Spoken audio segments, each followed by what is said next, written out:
Hello everyone, today నా topic నేను బైగమీ గురించి డిస్కస్ చేస్తాను. ఈ రోజు మన బైగమీ టాపిక్లో as per Indian penal code and as per Hindu marriage act like both will discuss. First బైగమీ అంటే ఏంటి? బైగమీ అంటే ఏంటి? Having more than one spouse, దాన్ని బైగమీ అంటాము. 1955 ముందు 1955 Hindu community also a male was having more than one wife, inka wife was and female was having more than one husband. Ante 1955 mundu bigamy was also permitted in Hindus, but after 1955 Hindu Marriage Act ochina tarvata bigamy is completely abolished in Hindu Marriage Act. When you refer previous years cases me refer chestaru kada, aa cases lo one male was having two wives ala meeru చూస్తారు. Okay, so ఇప్పుడు 1955 తర్వాత నేను ఏం చెప్పాను? Hindu marriage act లో completely బైగమీని abolish చేసేసారు. So first బైగమీ అంటే ఏంటి? బైగమీ సింపుల్ ఏంటి? Having more than one spouse. Okay, కాస్త డీటెయిల్ గా చదివితే బైగమీలో ఫర్దర్ టూ టాపిక్స్ ఉంటాయి, పాలాండ్రీ ఇంకా పాలిగమీ. పాలిగమీ అంటే ఏంటి? A male is having more than one wife. Polygamy అనే కాన్సెప్ట్ ఇప్పుడు హిందూ లాలో లేదు. Here polygamy అనే concept under Muslim personal law code it is applicable. So polygamy మనం ముస్లిం లాలో చూస్తాము. ఇది పాలాండ్రీ అంటే ఏంటి? A female is having more than one husband, దాన్ని పాలాండ్రీ అంటారు. సో ఈ పాలిగమీ, ఈ పాలాండ్రీ కంప్లీట్లీ అబాలిష్ చేసేసారు. మళ్ళీ ఇప్పుడు హిందూ లాలో ఏముంది? హిందూ లాలో మనకి ఇప్పుడు ఒకటే కాన్సెప్ట్ ఉంది, అదేంటి? మోనోగమీ. మోనోగమీ అంటే ఏంటి? One husband one wife. ఇంకా హిందూ లా సెక్షన్ 5 ప్రకారంగా it is made and mandatory that before marriage there must be no husband no wife. Okay, then only the marriage is valid. ఇది వ్యాలిడ్ చేస్తారు దేంట్లో? Section 5 of Hindu marriage act ప్రకారంగా. ఇంకా bigamy completely Hindu లాలో తీసేశారు. ఇంకా section 11 of Hindu marriage act ఏం చెప్తుంది? బైగమస్ మ్యారేజ్ అంట ఒక వాయిడ్ మ్యారేజ్. వాయిడ్ మ్యారేజ్ అంటే ఏంటి? ఆ మ్యారేజ్కి అసలు ఏం వాల్యూ లేదు, ఆ మ్యారేజ్ చల్లదు. Okay, next section 17 of Hindu marriage act ఏం చెప్తుంది? Section 17 of Hindu marriage act ఏం చెప్తుందంటే ఒక వ్యక్తి బైగామస్ మ్యారేజ్ చేశాడనుకో, it is considered as an penal offence. That means ఆ వ్యక్తి సెక్షన్ 494 ఇంకా 495 ఐపీసీ కింద ఆ వ్యక్తికి శిక్ష పడుతుంది. సో సింపుల్ షార్ట్లో ఏం చెప్పాలనుకుంటున్నా, ఒక వ్యక్తి బైగామస్ మ్యారేజ్ లో పెళ్లి చేశాడు, లేకపోతే ఒక వ్యక్తి బైగామీ కమిట్ చేస్తే ఆ మ్యారేజ్ కి నో వాల్యూ, వాయిడ్ మ్యారేజ్. ఇంకా సెకండ్ పాయింట్ ఏంటి? ఆ వ్యక్తికి సెక్షన్ 494 ఇంకా 495 ఐపీసీ కింద ఆ వ్యక్తికి పనిష్మెంట్ దొరుకుతుంది. ఎంత punishment? 7 years plus fine. 7 years శిక్ష పడుతుంది ప్లస్ ఫైన్ పడుతుంది. ఇప్పుడు అసలు 494 ఆఫ్ ఐపీసీ ఏంటి? అసలు 494 ఆఫ్ ఐపీసీ ఏంటి? 494 ఆఫ్ ఐపీసీ మనకి ఇక్కడ 3 ఇంపార్టెంట్ పాయింట్స్ చెప్తుంది. పాయింట్ 1 ఏంటి? పాయింట్ 1 ఏం చెప్తుంది? మ్యారేజ్ చేసుకునేటప్పుడు ఇప్పుడు ఫర్ ఎగ్జాంపుల్ ఫస్ట్ పాయింట్ ఏం చెప్తుందంటే, నేను ఇప్పుడు సెకండ్ మ్యారేజ్ చేసుకుంటున్నా కదా, ఐఎమ్ హిందూ, నేను సెకండ్ మ్యారేజ్ చేసుకుంటున్నా. సెకండ్ మ్యారేజ్ చేసుకునేటప్పుడు నాకు ఆల్రెడీ ఒక ఫస్ట్ వైఫ్ ఎగ్జిస్టింగ్ ఉండద్దు.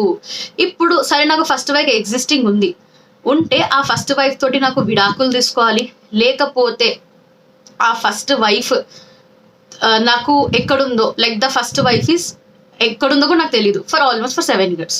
అది ఫస్ట్ పాయింట్ చెప్తుంది. సెకండ్ పాయింట్ ఏం చెప్తుంది? సెక్షన్ 494 ఆఫ్ ఐపీసీ, నేను ఇప్పుడు సెకండ్ మ్యారేజ్ చేసుకోవడానికి వెళ్తున్నా. సో నా ఫస్ట్ మ్యారేజ్ వాయిడబుల్ ఉండాలి. వాయిడబుల్ అంటే ఏంటి? నా కోర్టులో నుంచి ఒక డిగ్రీ ఆఫ్ నలిటీ రావాలి, అప్పుడు నేను సెకండ్ మ్యారేజ్ చేసుకోవచ్చు. So in short section 494 of IPC ఏం చెప్తుంది? ఫస్ట్ మ్యారేజ్ చేసుకున్నాను, ఇప్పుడు సెకండ్ మ్యారేజ్ చేసుకోవాలంటే ఫస్ట్ మ్యారేజ్ వైఫ్ ఎగ్జిస్టింగ్ లో ఉండద్దు, లేకపోతే డివోర్స్ అయినా తీసుకోవాలి. సెకండ్ పాయింట్ ఏం చెప్తుంది? సపోజ్ నేను ఇప్పుడు సెకండ్ మ్యారేజ్ చేసుకున్నా కూడా ఫస్ట్ మ్యారేజ్ వాయిడబుల్ ఉండాలి. సింపుల్, నేను వాయిడబుల్ అంటే కాదు, ఏంటది? కోర్ట్ ఆ మ్యారేజ్ని అనల్ చేయాలి, ఇంకా డిగ్రీ ఆఫ్ నలిటీ నేను కోర్టు నుంచి చేసుకోవాలి.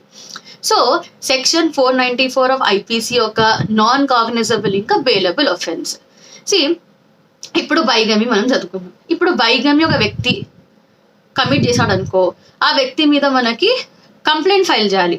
So what is the procedure of a బైగమీ? బైగమీ complaint procedure section 198 of CrPC కింద ఎక్స్ప్లెయిన్ చేశారు.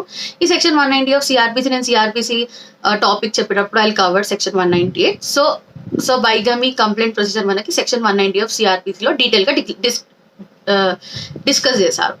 ఇప్పుడు నెక్స్ట్ ఏంటి, ఇప్పుడు నిజంగా for example me husband me wife నిజంగా బైగమీ కమిట్ చేశారనుకోండి, so how we have to prosecute a person under section 494 of IPC. అంటే మనం ఎలా ప్రాసిక్యూట్ చేయాలి? ప్రాసిక్యూట్ చేయడానికి సెక్షన్ 494 ఆఫ్ ఐపీసీ కింద 2 ప్రొసీజర్స్ ఉన్నాయి, అంటే 2 థింగ్స్ ఉన్నాయి. ఫస్ట్ ఏంటి, validity of first marriage prove చేయాలి. అంటే ఫస్ట్ మ్యారేజ్ వ్యాలిడ్ ఉందని కోర్టులో ప్రూవ్ చేయాలి. ఓకే, సెకండ్ పాయింట్ ఏం చెప్తుంది, solemnisation of second marriage is valid అని ప్రూవ్ చేయాలి. So solemnisation of second marriage అంటే ఏంటి? అసలు ఫస్ట్ సోలమనైజేషన్ అంటే ఏంటి? సోలమనైజేషన్ పదం డీటెయిల్గా డెఫినేషన్ మనకు సెక్షన్ 17 ఆఫ్ హిందూ మ్యారేజ్ యాక్ట్లో ఎక్స్ప్లెయిన్ చేశారు. ఈ సోలమనైజేషన్ అంటే సింపుల్. సోలమనైజేషన్ అంటే ఏంటి? పెళ్లి హిందూ సాంప్రదాయం ప్రకారంగా, అంటే ఎసెన్షియల్ రైట్స్ సెరిమోనీస్ ప్రకారంగా పెళ్లి జరిగింది, దాన్ని సోలమనైజేషన్ అంటారు. ఈ ఎసెన్షియల్ రైట్స్ సెరిమోనీస్ ఏంటి? కోర్ట్ అయినా ఆ పర్టికులర్ స్టేట్ లేకపోతే ఆ పర్టికులర్ కమిటీ వాళ్ళు డిసైడ్. ఎగ్జాంపుల్ ఏంటి, సప్తపతి, కన్యాదానం, అలా పెళ్లి జరిగిందని ప్రూవ్ చేయాలి. సో ఇక్కడ if you want to prosecute a person section 494 of IPC అంటే 2 థింగ్స్ ప్రూవ్ చేయాలి. ఫస్ట్ నేను ఏమన్నాను, ఫస్ట్ మ్యారేజ్ వ్యాలిడిటీ చూపించాలి. ఓకే, అంటే ఫస్ట్ మ్యారేజ్ వైఫ్ బతుకుంది, ఫస్ట్ మ్యారేజ్ కూడా వ్యాలిడ్ ఉంది, ఓకే అని ఎగ్జిస్టెంట్ లో ఉంది వైఫ్. సెకండ్ ఏంటి, solemnization of second marriage. These are the 2 conditions. Okay, next. Okay, నేను ఇప్పుడు మీతోటి ఏం డిస్కస్ చేస్తున్నాను, ప్లీడింగ్ ఆఫ్ అక్యూజ్డ్. అంటే అక్యూజ్ కి డిఫెన్సెస్ ఏంటి అంటే ఏంటి, ఇప్పుడు నేను ఒక బైగమీ మ్యారేజ్ కమిట్ చేశాను అనుకోండి, నా డిఫెన్సెస్ ఏంటి, how should I safe my self in the court of law. అంటే ఫస్ట్ ఏంటి, ఫస్ట్ డిఫెన్స్ ఏంటి, ఫస్ట్ నేను కోర్టులో ప్రూవ్ చేయాలి నా ఫస్ట్ మ్యారేజ్ వాయిడ్ అని. ఇంకా సెకండ్ ఏంటి, సెకండ్ కండిషన్ ఏంటంటే నేను కోర్టులో ప్రూవ్ చేయాలి నా హస్బెండ్ 7 years నుంచి నా హస్బెండ్ అతాపతా లేదు. అంటే ఏంటి, 7 years నుంచి I'm not able to find my husband is not found, my husband is not found for 7 years. ఇలా నేను 2 కండిషన్స్ కోర్టులో ప్రూవ్ చేయాలి. These are the defences which are mention under section 494 of IPC. ఇంకా నేను ఇప్పుడు second marriage చేసుకున్నాను అనుకోండి, second marriage చేసుకునేటప్పుడు ఆ వ్యక్తి ఎవరితో చేసుకుంటున్నానో అతనికి ఇన్ఫార్మ్ చేయాలి. ఏమని, నా ఫస్ట్ మ్యారేజ్ ఆల్రెడీ అయిపోయింది, 7 years నుంచి నా హస్బెండ్ కనిపించట్లేదు, అంటే I should inform my second husband. Clear? So these are the defences. Next, what are the remedies available for wife?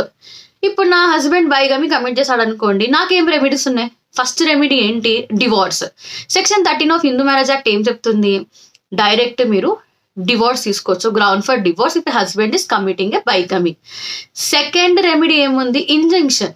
ఆ ఇంజంక్షన్ లా తీసుకుంటారు. Same there is a landmark case, Shankarappa versus Basavamma 1964 కేసులో 1964 case.